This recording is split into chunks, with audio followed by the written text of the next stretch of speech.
Before my life was cleaved into, there was the before time. In that life, my body was a reliable machine, a tool I took for granted. I was a project manager for a construction firm, a job that was loud, physical, and real. I spent my days on muddy sites, turning blueprints into tangible structures of steel and glass. My weekends were for the mountains, for the sheer vertical poetry of a rock face. My fingers finding holes in the granite. My body a seamless extension of my will. I was alive, and I measured that life in miles hiked and summits reached. Amelia was the co-architect of that life. We were engaged, our future, a blueprint we were both excited to build. We had a joint savings account we called the Future Fund, a testament to our shared discipline. Every dollar a brick in the foundation of the house we planned to buy, the family we planned to start. Her promise to me, made on a starlit night on one of our camping trips, was in sickness and in health. It was an easy promise to make then, when health was the only reality we knew. The first sign was a betrayal by my own hand. I was climbing, reaching for a simple hold, and my fingers just wouldn't close. They tingled, a strange pens and needles numbness that made them feel like they belonged to someone else. I dismissed it as a pinched nerve, but the betrayals kept coming. A stumble on a perfectly flat sidewalk, a sudden, overwhelming fatigue that felt like I was moving through water, a strange electric buzz that would occasionally run down my spine. The man who had trusted his body implicitly was now living inside a stranger, a machine that was beginning to glitch. The doctor's appointments were a blur of tests and sterile questioning rooms. Then came the day of the diagnosis. I remember the beige walls of the neurologist's office, the way the light from the window seemed unnaturally bright. The doctor spoke in a calm, clinical tone, but his words were bombs that detonated the life I knew. Multiple sclerosis, a chronic progressive disease of the central nervous system. He used words like unpredictable lesions and disability. He was drawing a map of a future I didn't want, a landscape of uncertainty and loss. Amelia was there holding my hand, but her grip felt slack, her presence thin. Her tears seemed more for the future she was losing than the man she was losing it with. I was admitted to the hospital that same day for a 5-day course of high-dose intravenous steroids to fight the massive inflammation in my brain and spine. The hospital was a lonely, terrifying island. The steroids made me feel agitated and hollowed out, a ghost in my own skin. Amelia's visits grew shorter, her excuses more elaborate. The compassion in her eyes was replaced by a kind of panicked calculation. I saw her looking at me at the IV pole, at the unsteady way I walked to the bathroom, and I knew she wasn't seeing the man she loved. She was seeing a burden, a life sentence. On the 4th day, she gave me a kiss that felt like a goodbye. She said she had to go out of town for a work emergency, but that she'd be back to pick me up the next day. She told me she loved me. Her performance was flawless right up until the end. The next day, I was discharged. The nurse helped me into a wheelchair, my legs still shaky, my balance a mess. I called Amelia. The call went straight to voicemail. I called again. Voicemail. A cold dread heavier and more sickening than any symptom of my disease began to seep into my bones. I took a taxi home, the city looking alien and threatening through the smudged window. The apartment was too quiet. The air was stale still. And on the kitchen counter, weighted down by her engagement ring, was a note. The words were a monument to cowardice, a confession of a love so shallow it couldn't survive a single drop of bad news. She wrote that she was sorry, but she was too young to be a caregiver. She wrote that she hadn't signed up for a life of hospitals and wheelchairs. She wrote that she needed to live her own life, and she hoped I would understand. It wasn't a breakup, it was an amputation, and she wasn't done. With a shaking hand, I picked up my laptop. I logged into our online banking. I navigated to the Future Fund. The balance was a perfect, brutal zero. She had cleaned it out. Every dollar we had saved, The money for the house, the money for our future, the money I now desperately needed for medical bills. And to adapt my life to this new reality, it was all gone. She hadn't just left me. She had robbed me. She had picked the most vulnerable moment of my life.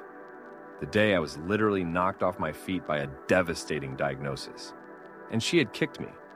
I sat there in the silence of my empty apartment, the diagnosis in my blood, the farewell note on my counter, the empty bank account on my screen, and I understood that my life was over. The blueprint was burned. The foundation was gone. All that was left was the sickness inside me and the rubble of a future that would never be built. The weeks that followed were a descent into a place beyond despair. My world shrank to the four walls of the apartment that was no longer mine. The MS flare-up, amplified by the catastrophic stress, was a brutal storm inside my body. My vision would blur, my legs would buckle, and the fatigue was a lead blanket that smothered me. Simple tasks became Herculean labors. Making a sandwich was a multi-stage project that could end in exhaustion. A flight of stairs became an unconquerable mountain. My physical reality was a prison, and my emotional state was the solitary confinement within it. The phone call started soon after. First from the bank, asking about the unusual withdrawal. Then from my boss, a call that was full of fiend sympathy, but ended with the practical reality that I could no longer do my job. I was a liability on a construction site. I was let go. Then came the eviction notice taped to my door, a formal declaration that I had no place left in the world. I was sick, unemployed, broke, and soon to be homeless. Amelia had vanished completely. Her phone was disconnected, her social media was deleted. She had become a ghost who had taken my life with her. The process of dismantling my old self was methodical and humiliating. I sold my climbing gear, the tools of my former identity, for a fraction of its worth. I sold the furniture we had picked out together, the television, the books. Each item was a memory I had to package and sell to a stranger for rent money. I was selling my past just to survive the present. I eventually moved into a dingy ground floor apartment in the worst part of town. The place smelled of mold and failure. There were bars on the windows. It was all I could afford. The loneliness was a physical presence, a cold, heavy shadow that sat with me day and night. The man who had once stood on mountain peaks feeling infinite now felt like the smallest, most broken thing in the universe. My days were a blur of pain, exhaustion, and the endless mind-numbing bureaucracy of applying for disability benefits. I was a stack of papers, a case number, a diagnosis on a form. I hit the absolute bottom one rainy Tuesday.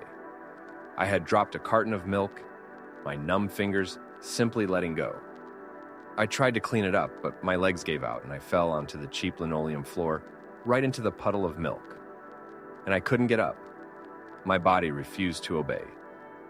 I lay there soaking in the cold milk, the smell of it filling my nostrils, and I just gave up. The fight was gone. I lay there for what felt like hours, not crying, not even thinking, just existing as a pathetic heap of malfunctioning flesh and bone. This was it. This was the end of the line. She had won. But then something shifted. Lying there on that filthy floor, I thought about her, about the smug pity she would feel if she could see me now. The thought of giving her that satisfaction, the satisfaction of being right about me being a hopeless burden, sparked something. It was a tiny flickering ember of defiance in the cold ashes of my despair. It was rage. And that rage was better than the emptiness. It was fuel. I used every ounce of strength I had, my arms shaking, my muscles screaming, and I dragged myself across the floor to a chair.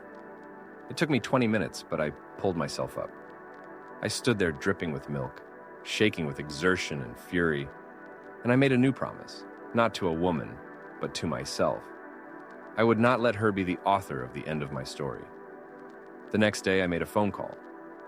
I had found a flyer for a local MS support group in a hospital brochure weeks ago and had shoved it in a drawer, ashamed. Now it was my only hope. I walked into that church basement meeting feeling like a complete failure. I expected a room full of pity and sorrow. Instead, I found life. I found a community of warriors. There was an old woman in a scooter who told wickedly funny jokes. There was a young lawyer who used a cane, but argued cases in court. There was a woman who had run a marathon with a walker. They all had the same unpredictable monster living inside them, but they hadn't surrendered. They talked about medications, about managing symptoms, about fighting insurance companies, but more than that, they talked about living. They shared tips for adaptive technology, for career changes, for finding joy in a life that had been irrevocably altered. For the first time since my diagnosis, I wasn't alone. They didn't see me as a tragic case. They saw me as the new guy. They saw potential. One of them, a man named David, who had been a carpenter before the disease took the strength from his hands, told me about his new career. He had retrained as a web developer. He worked from home on his own schedule, his mind his only necessary tool. A light went on in my head. I had managed multi-million-dollar construction projects. I knew logistics, budgets, and client management. My body was broken, but my mind was still there, albeit a little foggy on bad days. That night, I used the last of my savings to enroll in an online project management certification course, one specializing in the tech industry. It was a gamble, a desperate shot in the dark. But as I clicked enroll, I felt something I hadn't felt in months. It wasn't happiness, not yet. It was purpose. The fight was on. The next 2 years were a slow, arduous climb out of the abyss. My life was a Spartan routine of study, rest, and support group meetings. The online course was my lifeline, a structured path in a life that had become chaotic and formless. There were days the cog fog, a frustratingly common MS symptom, made it feel like I was trying to think through a thick cloud.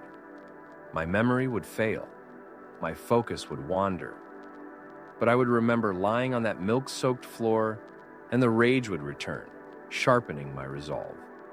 I pushed through, rereading chapters, taking copious notes, forcing my tired brain to forge new neural pathways.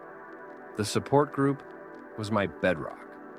They were my mentors, my cheerleaders, my comrades in arms. They understood the invisible battles I was fighting every day. The crushing fatigue that felt like a flu. The random bouts of vertigo. The frustration of a body that was no longer a friend. They taught me how to advocate for myself with doctors, how to navigate the labyrinthine disability system, and most importantly, how to laugh at the sheer absurdity of it all. I finally finished my certification. The digital certificate that popped up on my screen was more meaningful to me than any college diploma. It was a symbol of my first victory in my new life. Armed with this new qualification, I ventured into the world of freelance remote work. My first project was a small, low-paying gig, organizing a timeline for a mobile app developer. It was terrifying. Imposter syndrome was a constant nagging voice in my head.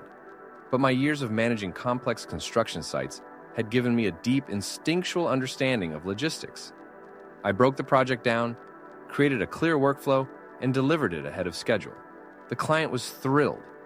That small success was a crack of light in the darkness. I took on another project, then another. My confidence began to grow, one successfully completed task at a time. I was building a new reputation, not as Ben the rock climber, but as Ben the reliable, detail-oriented remote project manager. I was earning a real income again, enough to move out of the roach-infested apartment and into a small but clean and accessible one-bedroom. The first piece of furniture I bought was a proper ergonomic office chair. It was a throne for my new kingdom. As my professional life started to stabilize, I poured my energy back into the community that had saved me. I started a blog, a brutally honest and sometimes darkly funny account of my daily life with MS.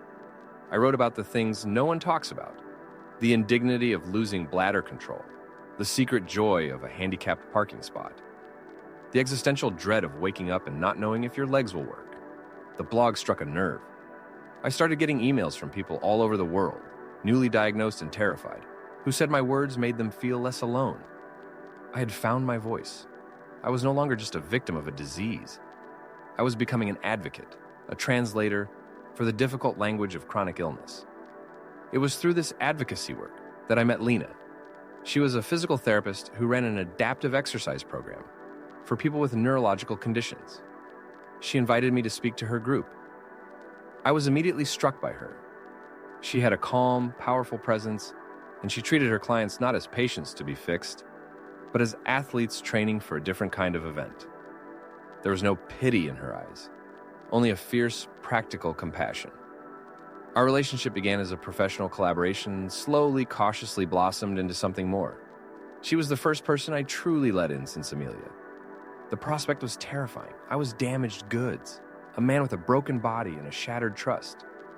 One evening, I knew I had to tell her the whole story. I told her about Amelia, the diagnosis, the note, the stolen money. I laid the ugliest, most painful parts of my life out for her, fully expecting her to run. She listened without interruption, her expression unreadable. When I finished, she was quiet for a long moment. Then she said, "The only thing that story tells me is that you know how to survive." She didn't see a victim. She saw a survivor. And in that moment, I knew I could love again. Our life together was built on a foundation of radical honesty. There were no secrets. She learned the rhythms of my illness, knew when to push me and when to let me rest.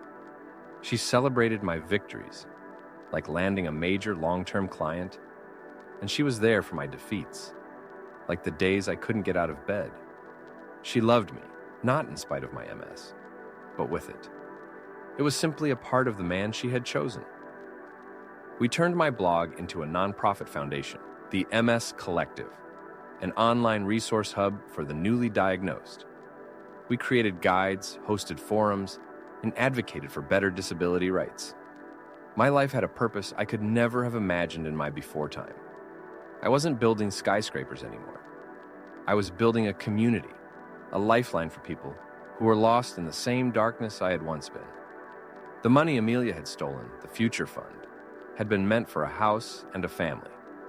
It was a bitter irony that its theft had led me to a different kind of home, a different kind of family, one that was larger, more compassionate, and infinitely more real than the one I had planned. The years were kind. They were not easy, but they were kind. My life with Lena settled into a rhythm of shared purpose and deep, quiet love. We got married on a sunny afternoon in our small apartment, surrounded by the core members of our support group, the family we had chosen. Our vows were not about sickness and health. They were about honesty, partnership, and the promise to always see the warrior in each other.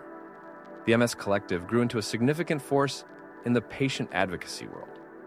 What started as a personal blog became a registered charity with a small staff, all working remotely. We launched mentorship programs pairing the newly diagnosed with veterans like me. We raised money for accessibility grants, helping people afford the home modifications and equipment that insurance wouldn't cover. I was no longer just a freelance project manager. I was the executive director of a nonprofit that was making a tangible difference in thousands of lives. My MS was a constant companion. There were still bad days, weeks, even months, where the fatigue was a crushing weight and the pain was a sharp, unwelcome guest. But now, those times were not a descent into lonely despair. I had Lena. I had my community. The disease was a part of my life, but it was not the center of it. The center was the love and the purpose I had found in the wreckage of my old world. I rarely thought about Amelia. She was a ghost from a past that felt increasingly like it had happened to someone else. The sharp edges of the betrayal had been worn smooth by time and by the construction of a new, better life. The anger had been transmuted into the fuel that built my foundation. She was a closed chapter, a historical footnote in my own story. Then, after nearly a decade of silence, the ghost decided to reappear. The email came to the general contact address for the MS Collective. The name in the from field was one I hadn't seen in years: Amelia Rose. My heart did a slow, cold lurch. I clicked it open my hand suddenly unsteady on a mouse. The email was a masterpiece of self-serving revisionist history. She wrote that she had been following my work with the foundation from afar, and that she was so proud of the man I had become. She talked about the time after she left as a period of confusion and fear. She painted herself as a young, terrified girl who had made a terrible mistake. There was no mention of the stolen money. Of course, that was a detail she had conveniently edited out of her narrative. And then came the reason for the email. Her life, she wrote, had not been easy. A failed marriage, a series of bad investments, and now a health crisis of her own. She didn't specify the illness, but she described it in vague, dramatic terms. She said that facing her own mortality had made her realize the gravity of her mistake all those years ago. She wanted to see me. She wanted to apologize, to make things right. She ended the email with a line that was so audacious it almost made me laugh. I know it's a lot to ask, but I feel like our journeys are connected and maybe we can help each other heal. I felt a familiar cold rage rising in me. The same rage that had helped me pull myself off that milk-soaked floor. Help her heal after she had left me to die, emotionally and financially. The sheer staggering narcissism was breathtaking. I showed the email to Lena. She read it and her calm, compassionate face hardened into a mask of protective fury. "You owe her nothing," she said, her voice quiet but firm. "You don't even owe her a response." I knew she was right, but a part of me needed to do this. I needed to see her, not for her, but for me. I needed to stand in front of the person who had tried to destroy me. Not as the broken, terrified victim she had abandoned, but as the man I was now, whole and strong, and let her see what she had thrown away. I agreed to meet her at a neutral public coffee shop. When I saw her, I barely recognized her. The vibrant, beautiful woman from my memory was gone, replaced by a thin, anxious-looking woman with tired eyes and a life's worth of disappointment etched into her face. She launched into a tearful, rehearsed monologue about her fears, her regrets, her hardships. It was a performance, and she was the star of her own tragedy. I listened patiently without interruption. When she finally wound down, dabbing at her dry eyes, she looked at me expectantly, waiting for my absolution. I took a slow sip of my coffee. "You've misunderstood something, Amelia," I said, my voice steady and calm. "You didn't leave because I got sick. You left because you are a coward. You left because your love was conditional and the conditions were breached." Her face palled. "You didn't just leave," I continued. "You robbed a sick man. You took the money meant to keep a roof over his head and pay for his treatment, and you used it to fund your escape from a difficult situation. That isn't a mistake. That is an act of profound, unforgivable cruelty." I leaned forward slightly. "You want me to help you heal? You want closure? I can't give you that. My life is not about you anymore. The best thing that ever happened to me was the day you walked out that door. Your betrayal forced me to find a strength I never knew I had. Your cruelty led me to a community of the strongest people I've ever met. Your absence made room for a woman whose love is real and deep and unconditional. You didn't come here to help me heal. You came here because your life is a wreck, and you thought you could find some comfort in rewriting the past, but you don't get to do that." I stood up, placing a $10 bill on the table to cover our coffees. "My life is full. My life is happy. And it is happy precisely because you are not in it. That's all the closure you're ever going to get." I walked out of that coffee shop and didn't look back. I got in my car and drove home to my wife, to my life's work, to the home I had built not on a foundation of stolen money, but on the bedrock of my own survival. The chapter was finally completely closed.